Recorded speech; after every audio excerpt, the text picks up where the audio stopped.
I'm happiest in the saddle. A fellow sportsman. I am an FBI agent! Great Scott! What do you say we cut the chit-chat? A-hole! Dogs and cats living together. Mass hysteria. Come with me if you want to live. Hello, and welcome to Retro Ramble. I'm Charlie McGee. I'm George McGee. And this time we're going to be taking a look back at the 90s classic that is True Romance, brought to us by Mr. Tony Scott. Written by Mr. Quentin Tarantino. Starring Christian Slater, Dennis Hopper, Patricia Arquette, and many others. Too many to mention, one could say. Lots of people. Lots of people. Probably the creme de la creme of the 90s. And Michael Rappaport. So we're going to be going back to the 90s. We're going to be listening to some grunge.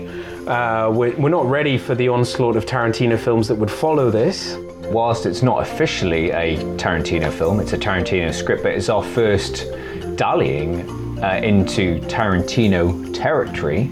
So yeah, he's got his new film coming out later this year, Once Upon a Time in Hollywood. Correct. But yes, it's the first time we've tackled one of the 90s most influential directors. And somebody we've watched a lot. And someone I've seen in real life, and he has a very big head. Yeah. Literally, yes.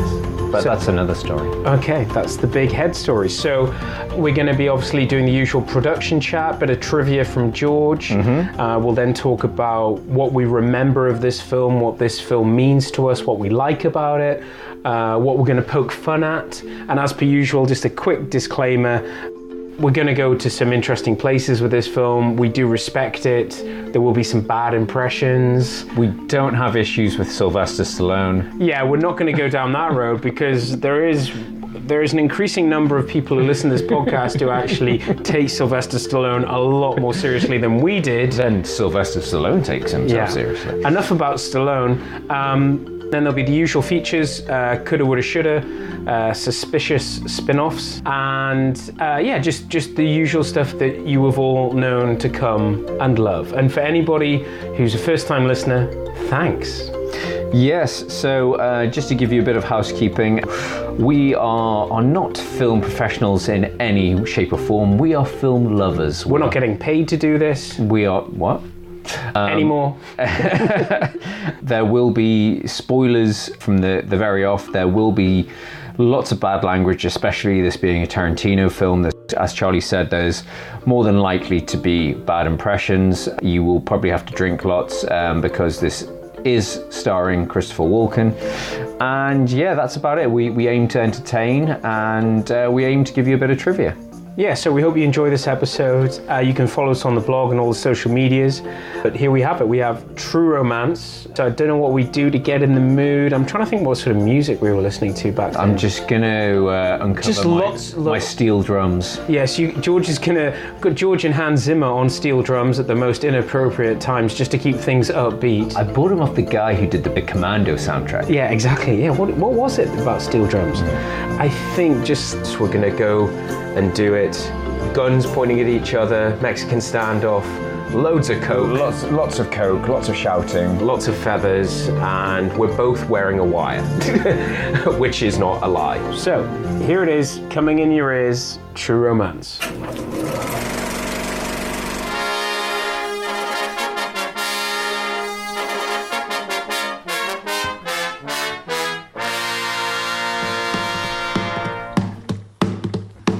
From the director of Top Gun and Beverly Hills Cop 2, a con man. Ask him if he got the letter. Did you get the letter? What letter? A call girl. Do you call for a date? Huh? I'm Alabama. What are you doing in L.A. anyway, huh? And a suitcase full of trouble. My name is Vincent Cocotti. I work as consul for Mr. Blue Boyle, the man your son stole from. Now, all that stands between them and their wildest dreams. Find out who this wing and a prayer artist is and take him off at the neck. Are 60 cops, 40 agents. He's a wild man, this kid Clarence. I like him. 30 mobsters. I didn't kill anybody. since 1984. And a few thousand bullets. We're all gonna die here. These are cops. Christian Slater, Patricia Arquette, Dennis Hopper, Val Kilmer, Gary Oldman, Brad Pitt, Christopher Walken. Slow it down, man. In a Tony Scott film. True Romance.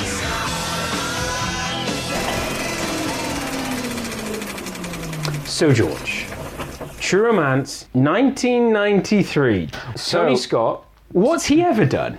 What has Tony Scott done I mean, for us? apart from Top Gun, right? And apart from the Tony Scott Last Boy Scout was very much Mr. Bruckheimer's go-to director. So he did Beverly Hills Cop 2, Top Gun, Crimson Tide, Days of Thunder, Crimson Tide. So yeah, he's a very stylistic director, probably more blockbustery than his brother Ridley Scott, Sir Ridley Scott. Mm-hmm. But yes, is this our first Tony Scott joint? I think so. Yeah, I think it's safe to say, he's a blockbuster director. Enemy of the State as well. So yeah, he's done a lot of Bruckheimer films. For Christ's sakes, the man gave us Top Gun. The man gave us Top Gun. Did he do both Beverly Hills Cop, or was it just the second one? No, he did the second one. Yeah. Did Man on Fire. Which is one of our faves. Which is, definitely one of our favourite Denzel roles. And yeah, tragically, we lost him a few years ago. Yeah, committed suicide. So yes, this is a Tony Scott joint, Tony Scott film, but this was a breakthrough for Quentin Tarantino. So whilst this was released after Reservoir Dogs, Reservoir Dogs came out in 92, it was the first screenplay he sold for a very minimal amount. And Tarantino contends that it's his most autobiographical film to date. The film started out as a 50-page script by his writing partner, a guy called Roger Avery, who he worked with on Pulp Fiction as well. And the film was called The Open Road, and it was about an odd couple relationship between an uptight businessman and an out-of-control hitchhiker who traveled to a town together. For some reason. He was struggling with it, so he asked his fellow video archives clerk, Quentin Tarantino, to give it a run over. Tarantino came back several weeks later with a 500-page handwritten script, which Avery described as the Bible of pop culture. So this script that Tarantino wrote was actually a combination of both True Romance and Natural Born Killers, which is interesting because they are both scripts that Tarantino sold off to other directors. So Natural Born Killers was done by Oliver Stone. Yeah. The following year, 94. One of the first 18s I snuck into the cinema to see. And I still haven't seen it because it's not sort of one film that people rave about, really. No, I think it was very controversial at the time. It was controversial. To be honest, there are some great performances by, is it Juliette Lewis and Woody Harrelson? But for me, there's large sections of the film kind of feel like a music video. There's a lot of surreal image, it's very visual. And I think it's actually been, the type of people who would laud this film are probably film directors, because it's very, it almost seems like what a movie director would do if the shackles are off, and the studio doesn't step in and go, wait a minute, people have got to watch this. But it's interesting, like, even with, it's by Oliver Stone, an acclaimed film director, and I think when people talk about Oliver Stone films, it's very low down on his sort of, best of. It's dark, it's cynical, it's violent, but... But anyway, so essentially the script that Tarantino written was an amalgamation of the two, and True Romance was almost like a play within a play. It was a story that one of the characters had written, and so what they decided to do, they realised it was going to be like a mini series. So like one of the characters in what became Natural Born Killers was writing a script, and the script was the film that the script was about was True Romance. Yeah, so essentially... Somebody made that movie. Mickey and Mallory, the killers from Natural Born Killers, decide to find and kill a screenwriter who wrote a glitzy Hollywood movie about their exploits. The writer goes on the run, and True Romance was the movie he writes whilst trying to evade them. So it's told in typical Tarantino fashion with chapters out of order and all over the place. So yeah, they split the two stories into separate movies. And around the time Tony Scott was making guilty pleasure Last Boy Scout, Tarantino had actually befriended Tony Scott's assistant and was introduced to Tony Scott, and he handed him both. So The Last Boy Scout was 91, I think. Yeah. So he handed him both Reservoir Dogs and True Romance as scripts. Tony Scott read them both, loved them both, and said, I want to make them both. And Quentin Tarantino said, you only get to pick one.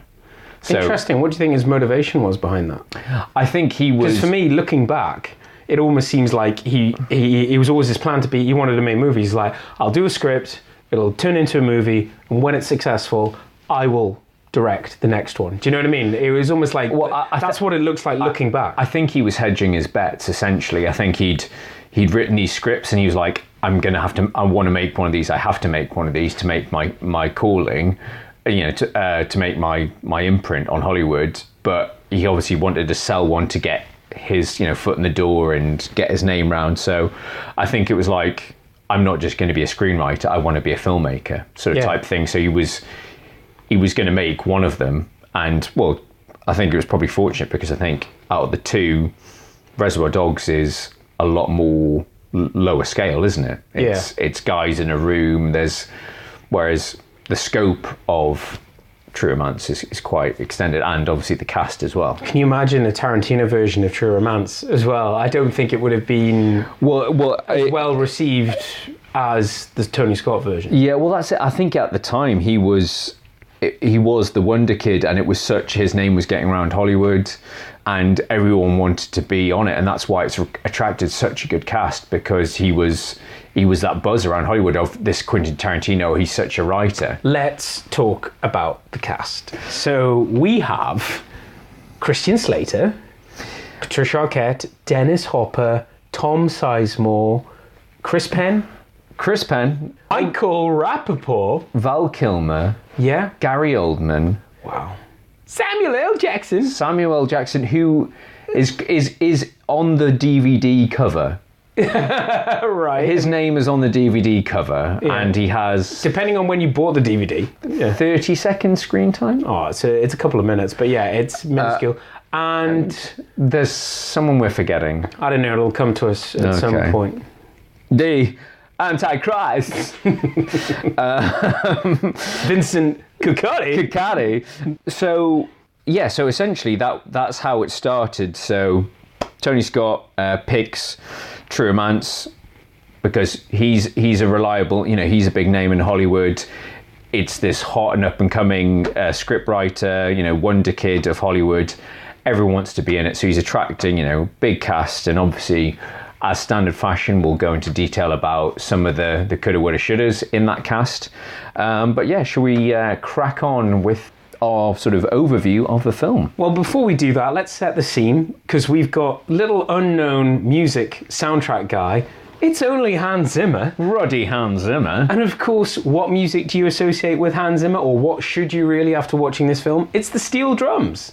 Somebody somewhere. Steel drums or xylophone or something. It's definitely this, but somebody's been watching Commando. Somebody's been watching far too much Commando. I think Hans Zimmer's watched Commando and said, you know what? I'm going to use... Sorry, we forgot Brad Pitt is also... And James Gandolfini. Anyway, we'll get to that later. Hans Zimmer keeping things upbeat. But it's lovely, summery music washing over us as we're looking at horrible, horrible Detroit. But it's just so...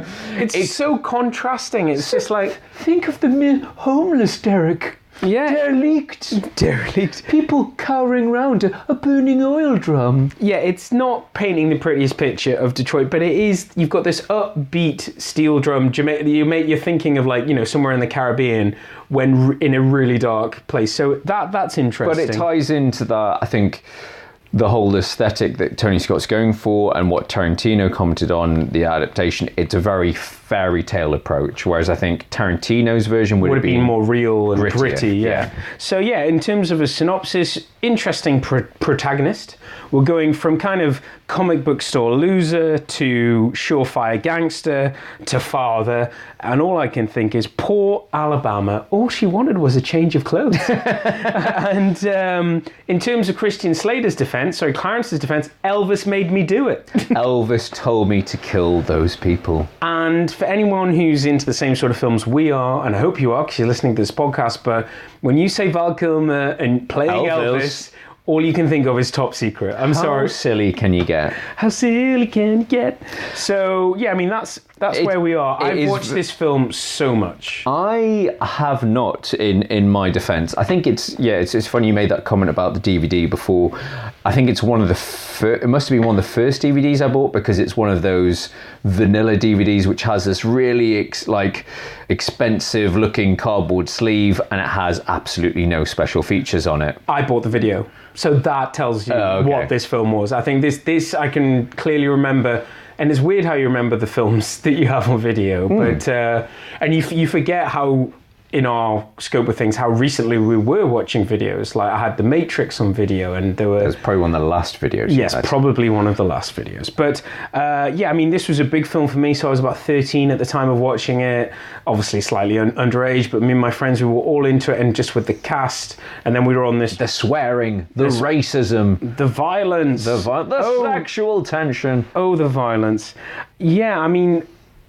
This film, I always remember it as a Tarantino film, which seems unfair to Tony Scott, but there was all this, obviously what's happened since True Romance and Tarantino's rise to fame, and also Tony Scott was hot shit when he did this, but then teetered out a little bit in the years to come. You know, it was it's a weird sort of amalgamation of the two, because Tony Scott, like his brother Ridley, is a brilliant visualist. Like visually, the films, I mean, they're both from an advertising background, from like Tony Scott, I think, did music videos as well.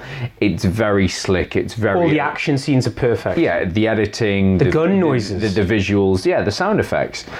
And Ridley's the same, that the strength of their films is it depends on the script. They will vary, and that's the thing with both of their films. There'll be varying quality, but they always look fantastic. Yeah, because there's a lot of similarities if you look at some of Ridley's recent stuff. I'm not talking about any... I don't want to talk about any Alien prequels. No, but if we look at the difference between like Gladiator and Robin Hood, do you know what I mean? Exactly. Same actor, same director, pretty similar story. And probably a lot of the same production cast. And he will have used his own team, but films that performed very, very differently. But yeah, I mean, my question is, how much credit should the script get? Because Tarantino would then go on to become a director, and his script, his dialogue is a signature of Tarantino. And it is, I just feel, looking back with the benefit of hindsight now, back then we weren't talking about who wrote the script. You know, we were enjoying the film, we were focusing on the cast,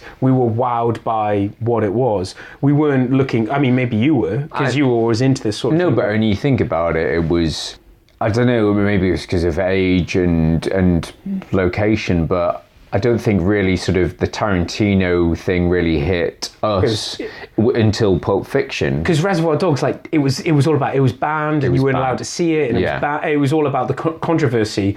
And I'm pretty sure you were the same. I remember seeing Pulp Fiction first. Yes. And then seeing... But was that because of the ban? I think it was because of the ban, and because of everyone loved... Because, Pulp Fiction just took everyone by storm. It took Cannes.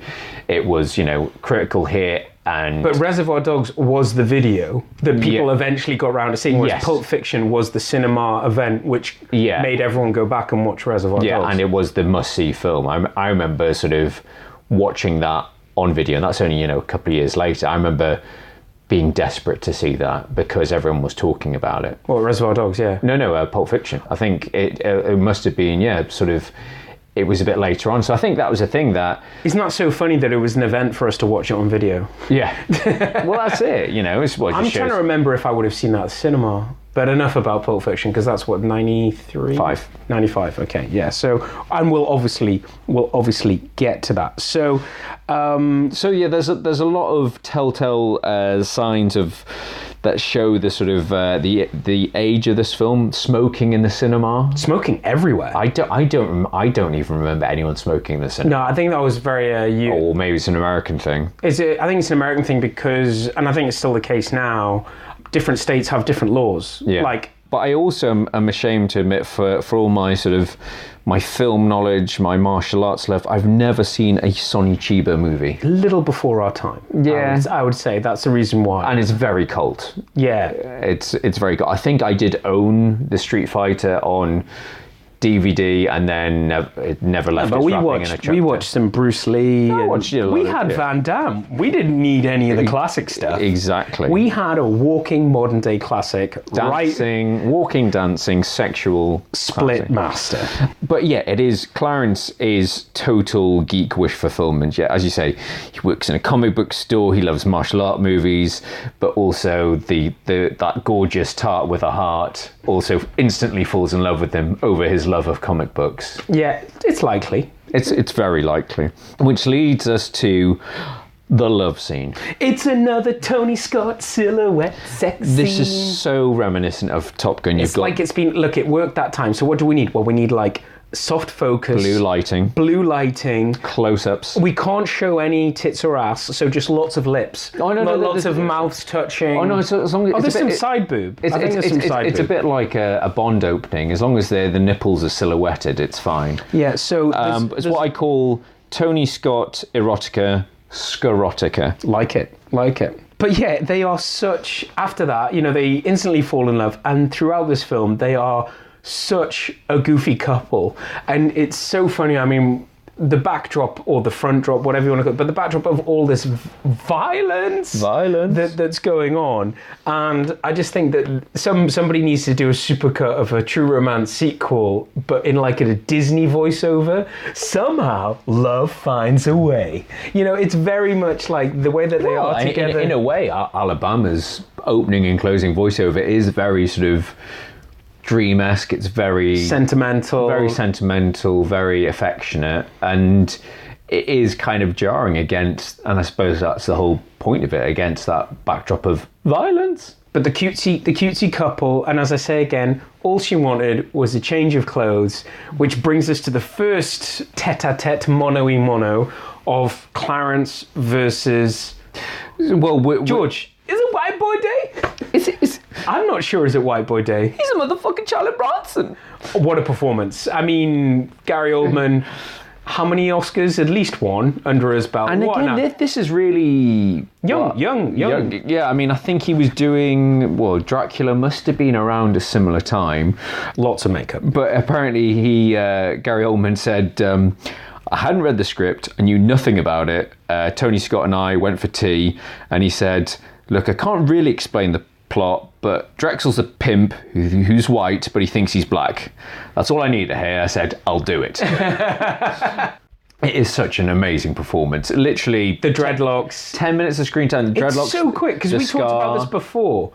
How much happens in that first 15-20 minutes? Because I think I checked the running time, and I am pretty sure that it's about 13 minutes in that he's talking to Drexel. So they've met, they've done the movie thing, they've done pie, they've had pie. Do you like to have pie? Talk about a film. So they've done all of this. They've fallen in love.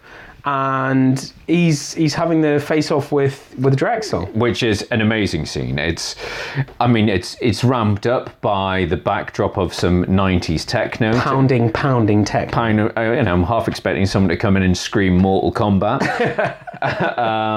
Tarantino flexing his muscle because it's some great dialogue. Yeah, well, that's it. It's really intimidating. You don't know which way.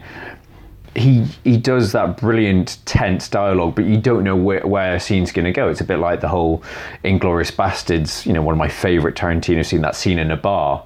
It could go any way, and it's just the way he's layering on that tension, who's going to get the upper hand. And it feels very real. It feels very real. It's like you've walked in here, and you're all tense, and I can read you. Yeah. This is not going to go well for you. And so, as you say, it's building the tension brilliantly. But yeah, it's fine because he's okay with killing a man because Elvis told him to do it. So Val Kilmer apparently wanted to play the role of Clarence, and Tony Scott had a different vision. So Kilmer said, then let me play Elvis. Yeah. And apparently he spent 6 months singing Elvis songs on Tony Scott's answering machine. Once again, proving his comic timing. Yeah, but interestingly, he is, I think it's to avoid being sued by Elvis. He was forbidden from showing his face. Oh, he's forbidden from showing his face, but he's credited as the mentor. Yeah, he's not allowed to be called Elvis. Yeah, which I thought was interesting. And Elvis will pop up again in the Gandolfini, Patricia Arquette scene. Trivia from Charlie, a new feature coming later. So that cuts to they've got the drugs. Mm-hmm. They don't know what to do with it, so they go and see. Let's go see Pop. They go and see Pop, which again, retired cop, is a very short appearance from the amazing Dennis Hopper. What makes you think that I could do that? 'Cause you're a cop. But what makes you think that I would do that? Is this, I've said, Dennis Hopper hot streak renaissance? You know, in the short burst of a few years, I say he did this, he did Speed, Waterworld, Boiling Point with Wesley Snipes, and then not much else, and the Super Mario Brothers film. But yeah, he was very much of the moment. Obviously, Dennis Hopper's been around for years. He's been around, since the 60s and 70s. But this is the film, we connect with him on this film, but obviously we've got Easy Rider, he's been in... Apocalypse Now. I mean, he directed Easy Rider, didn't he? Yeah. So, Apocalypse Now, yeah. So, obviously very much established, but this was our first sort of introduction of him. Yeah, I think it was, I think my first, Speed was the first time I became aware of him. Because we obviously went back and watched Easy Rider and all of his other stuff at a later date, but yeah, again, it's like it's that's something, that thing that we always talk about, that economic exposition. He does so much with so little. He emotes so much in terms of he clearly cares about his son, but he's been estranged from his son for quite years. He's had a drinking problem. Yeah. And it's all done very quickly, but you buy into it. Yeah, they very quickly establish the relationship between the two of them. And he very quickly proves that he's his dad. It's like, slow down. Yeah. You're doing what you've always done. And it's like, yeah, you're doing what you've always done. And do you remember, you owe me this, Dad? Yeah. And so very quickly, you learn so much about the fact that they're divorced, that he had a drinking problem, that he never asked him for anything, and he's asking him for... And he was a cop. Yeah, and he was a cop. And then we get to a certain...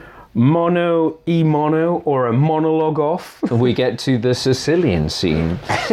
So we are introduced to Vincent Cocotti, who is a representative of Blue Lou Boyle. Yeah, Blue Lou Boyle, which I was hoping that would be his name, but we never get to meet Blue Lou Boyle. Though we were destined to in the original script. Apparently there was a speaking part for Blue Lou Boyle, and I think on Tarantino's wish list it would have been a certain Bobby De Niro playing that role, but many cuts were made to Tarantino's original script, so instead of Blue Lou Boyle we just get Vincent Cocotti, Mr. Christopher Walken, the very, very brilliant Christopher Walken, being his associate. I am the Antichrist. We love this guy. I mean, who doesn't love doing a really bad Christopher Walken impression? Because nobody does Walken like Walken. Nobody does Walken like Walken, but it is such an amazing But it's scene. so short. It's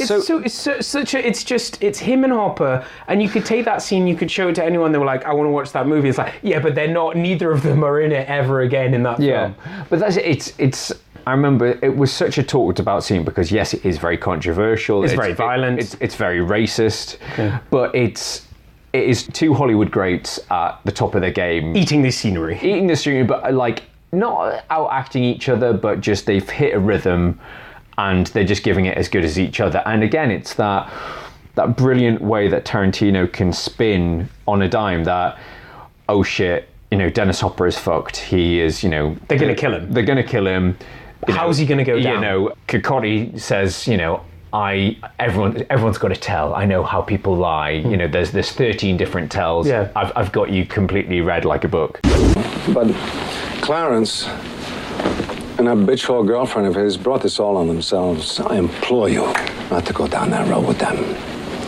You can always take comfort in the fact you never had a choice.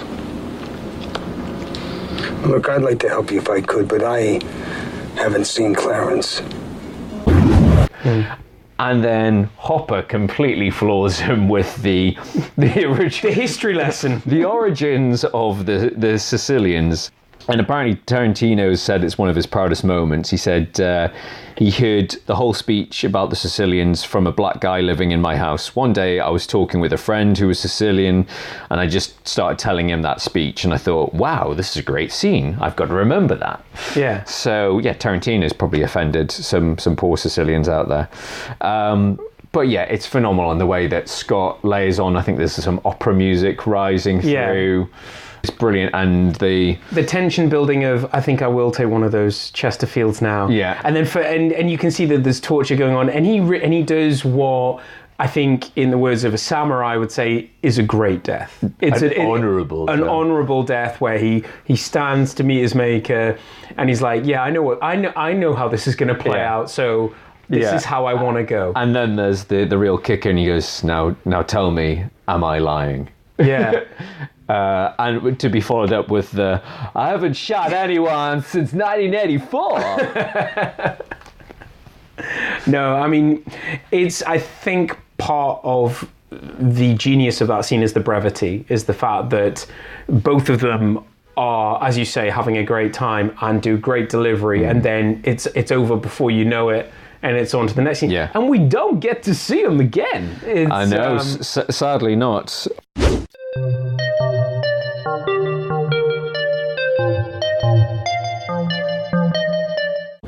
The story quickly jumps to... sunny California.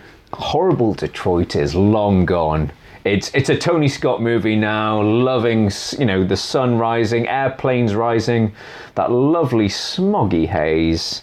And we get Michael Rappaport playing an actor who never really makes it in Hollywood, which time would tell would be an unfortunate foretelling of Rappaport's career. Because he's actually a likeable character. I like him, but he is not... He's in some good films. He's in some good films. He's in some terrible films. But he never really makes it in Hollywood, so that's why that's quite ironic.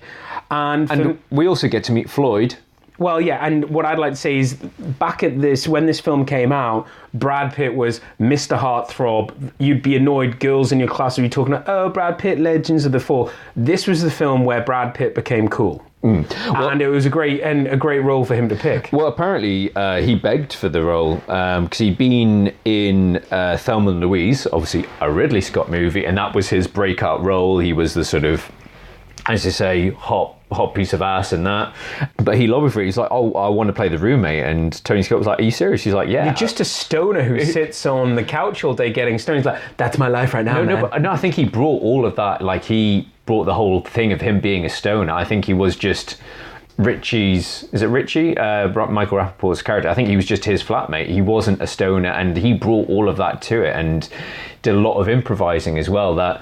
Don't you condescend to me, man. No, he's such a cool character, but that leads us to, how are we going to offload the coke? We're going to have to get into somebody in the movie business, and that we get to meet Elliot. Some great character acting, and what a character in this film. Well, yeah, so it's the guy is called, he's got a great name in real life, Bronson Pinchot, who was also, I think he's the guy from... Aquafully. Yeah, Aquafully. Yeah, he's the guy from Beverly Hills Cop. He's been in loads of stuff, but he's brilliant. Great character actor. Great character actor. Great, he has, a short amount of screen time, but he's so good in everything. I love how he's so confident and bold. He's confident with Richie. Richie. But he looks up to Clarence. And then he falls to pieces when he's on the phone to Lee. Yeah. What? You want me to suck his dick? And there is nothing like seeing a grown man sobbing, as he is after the roller coaster ride. Sweating and sobbing. Yeah. And then, we get the whole thing of him getting busted with the hooker in the car and the bag of coke. No, he's brilliant, and he's a great addition to the film. Again, he hasn't got much to work with, but he does brilliant with limited screen time. Yeah, and these are quick scenes. The plot is moving along quickly. Almost, it's been driven by the script. It's like, you really see, as you say, there's the cop pulling over. Then suddenly we get introduced, I think, if I'm timing this correctly, while that's happened, the next thing we see is he goes to get the burgers, and we see the guy from The Rock, the Weasley guy from The Rock, and Christian Slater giving, which is the famous monologue of Quentin Tarantino, apparently, that whole story that he does at the start. This is more Charlie trivia, by the way, but the whole monologue that he does at the beginning about if you had to fuck a guy, he would fuck Elvis. Yeah. There's apparently the Son of Tarantino on film delivering that. It was like his dissertation or something. Okay. So this obsession with Elvis is actually Tarantino. It's weird because it hasn't really made it into many other films. No, I think he got out of his system in this film.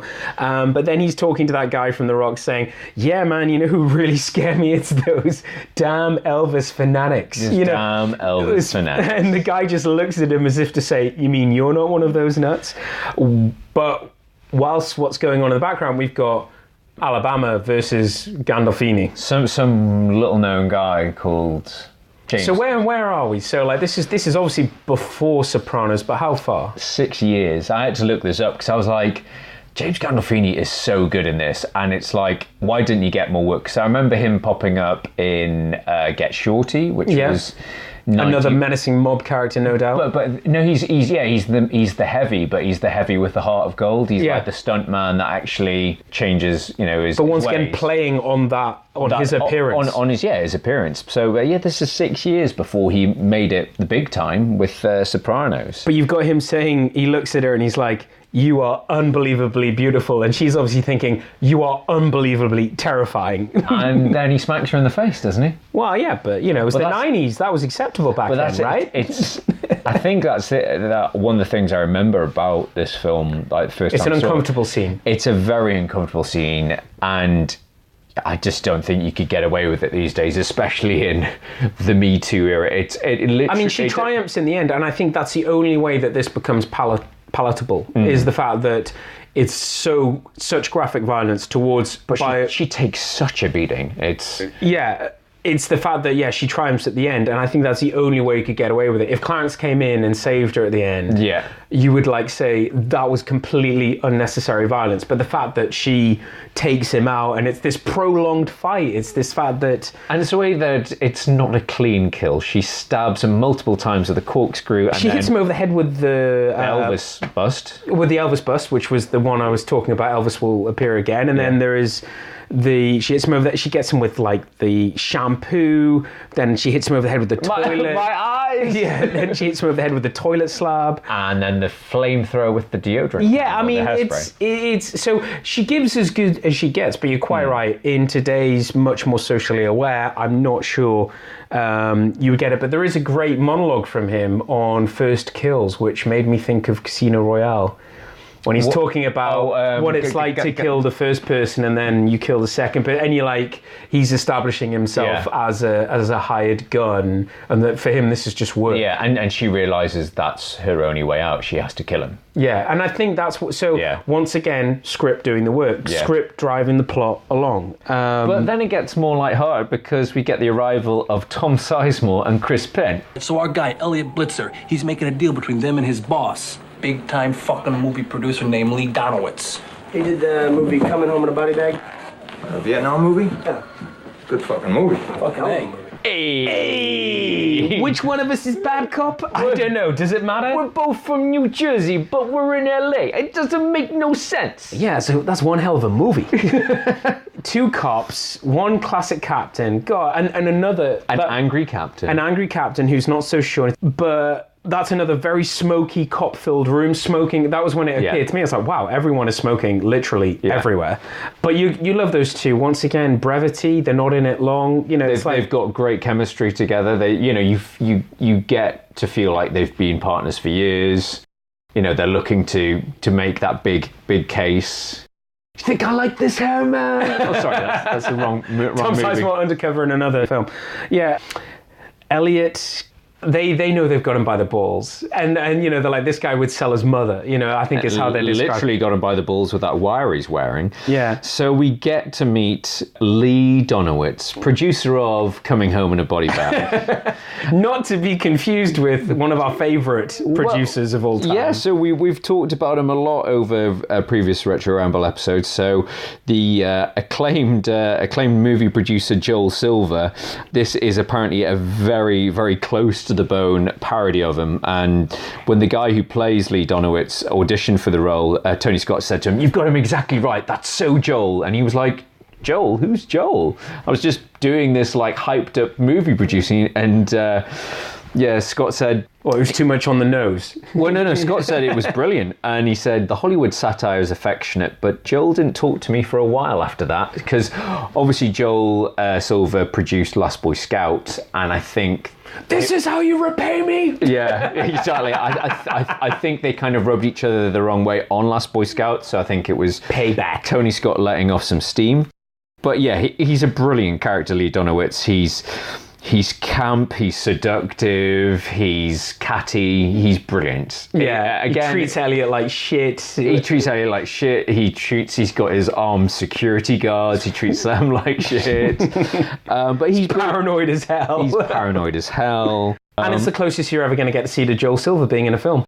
No, I'm not saying I'm not interested, Clarence. It's just that being a distributor is not what I'm all about. I'm a movie producer, you know? I am on this earth to make good movies. Nothing more and nothing, well, maybe less sometimes. Hey! Choose a fucking lane! Floyd, stop helping the mob. I mean, come on. He tells the mob.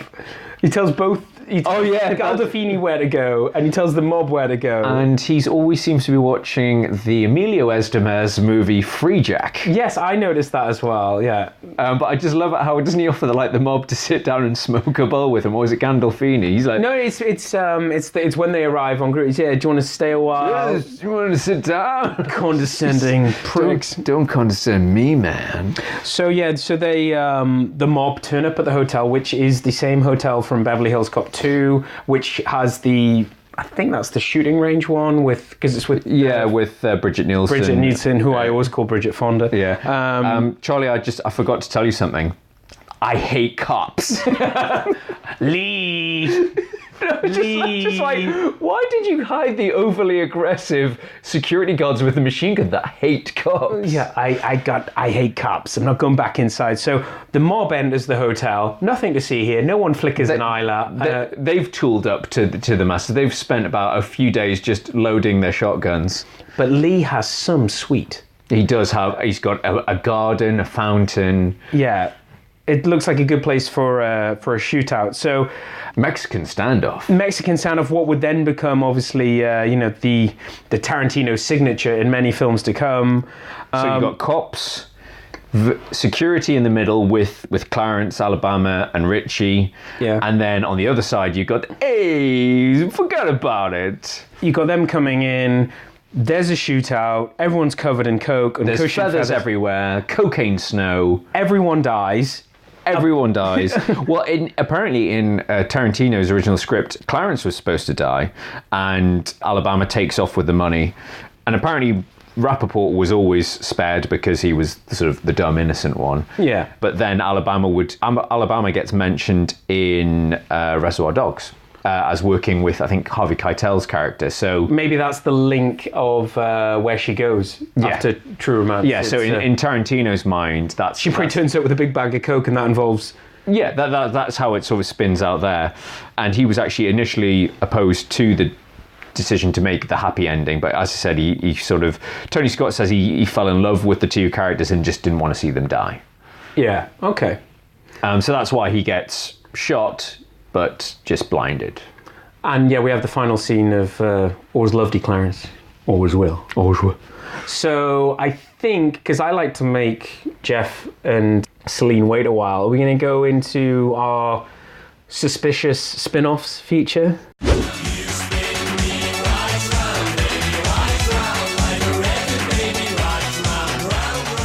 So Suspicious spin-offs are Charlie and I come up with ideas for in this era of sort of shared universes, remakes, prequels, spin-off series. It's our chance to sort of flex our creative muscles. So I'm going to let you go first this time. Okay. Just because I'm just worried that we've got the same idea. I think our first idea is both going to be the same. So actually, Gary Oldman has stated in an interview that out of all of his film characters, he would love to return and do a film on Drexel.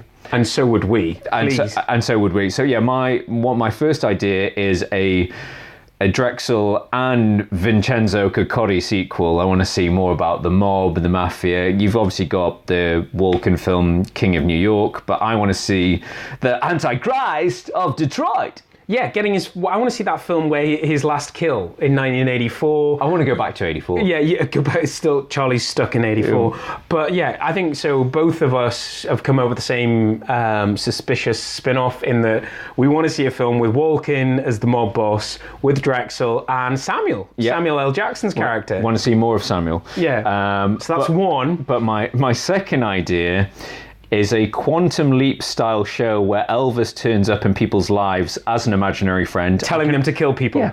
I like it. Elvis made me do it. Oh, it's easy to kill, man. So yeah, he just turns up and convinces people to kill. Okay, my final one. It's a buddy cop film. Okay. Involving Tom Sizemore and Chris Penn. Love it. And I also like The Captain. And it's basically just them doing who can shout the loudest. Who can shout the loudest, and lots of undercover stings. Hey, forget about it. And Tom Sizemore doing undercover. Do you think I like this hair, man? Do you think my wife likes this hair, man? Yeah, and Chris Penn showing that somebody in the Penn family can be in a film without overacting so it becomes annoying. So that's what I would like to see. But apparently there is a real spin-off. The film Pineapple Express with James Franco and Seth Rogen came about from Judd Apatow, who said, wouldn't it be funny to follow the character Floyd if you took that character from True Romance and made the story all about him?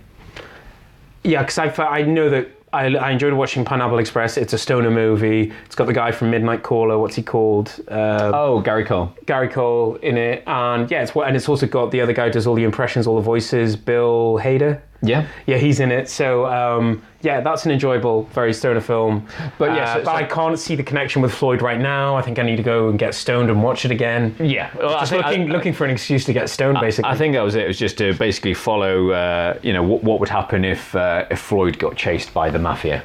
Yeah. So, which brings us to Coulda, Woulda, Shoulda. Your scientists were so preoccupied with whether or not they could, they didn't stop to think if they should.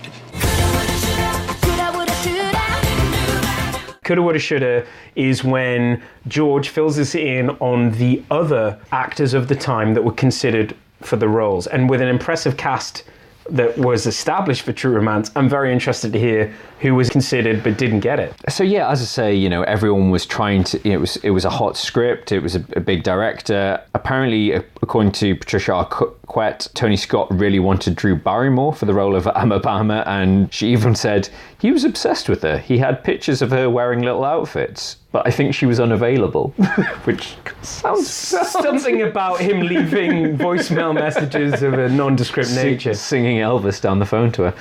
And as at the time of recording for us, man of the moment Liam Neeson turned down the role of Vincenzo Cocotti, so the Walken character.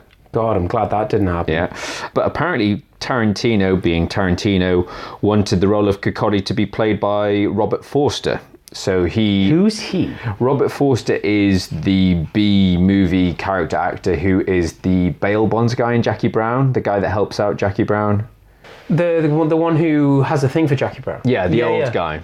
And I think he's in something else, but I can't remember what he's in. No, but I think he's had an estabrished career when he was younger. He's Maverick and stuff like that. He's had he was in westerns and he's never been an A-lister, but he's done a character. Okay. He's done loads of TV. George and I showing our movie industry knowledge. Yeah. So yeah, they are, and obviously we've talked about De Niro was considered for Blue Lou Boyle. Yeah, that character made it into the final. Val Kilmer lobbied for the role of Clarence.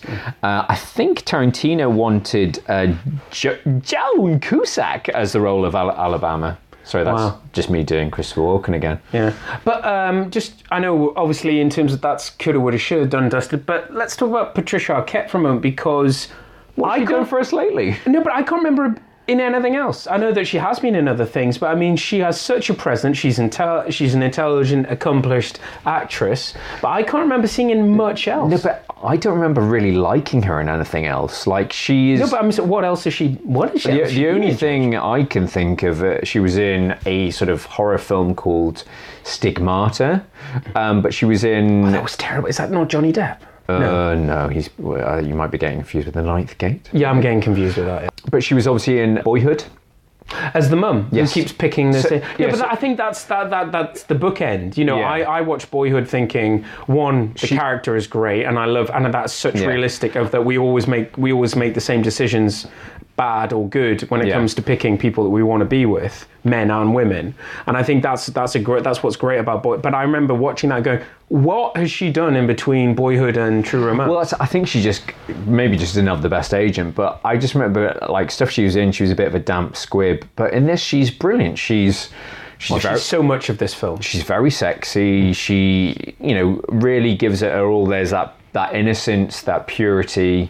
That tartar with a heart, and it's probably a career best performance, I would say. Well, she's so comfortable in the role. You wonder why she didn't. She clearly shows that. I mean, not only is she doing the monologue at the beginning and the end, bookending that film, and she's so crucial. It is all about. She just wanted her clothes back. That started this whole thing. She's the driver. She makes the decision. She falls in love, and that's what everything perpetuates from. But she proves in this that she could have held her own. Yeah. In a film, she could have been maybe in the 90s we weren't ready to give actresses like that their own more of a starring role. Well, interesting. It was only when doing my research. It was actually the film was actually a box office flop. I mean, it's funny you talked about. I had the video. I helped make it a cult classic, man. Yeah. Apparently, it made. I think it was something like 11 million at the American box office, which is really sort of.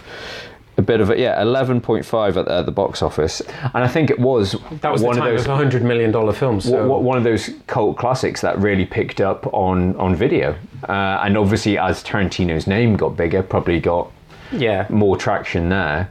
But it's interesting that it is, as you say, it's of a certain generation. People have I don't think it means as much to me as it does to you, but still watching it, I had so much fun revisiting it. And as you say, I can't watch this film enough. I watched it loads when it was very much. I can remember.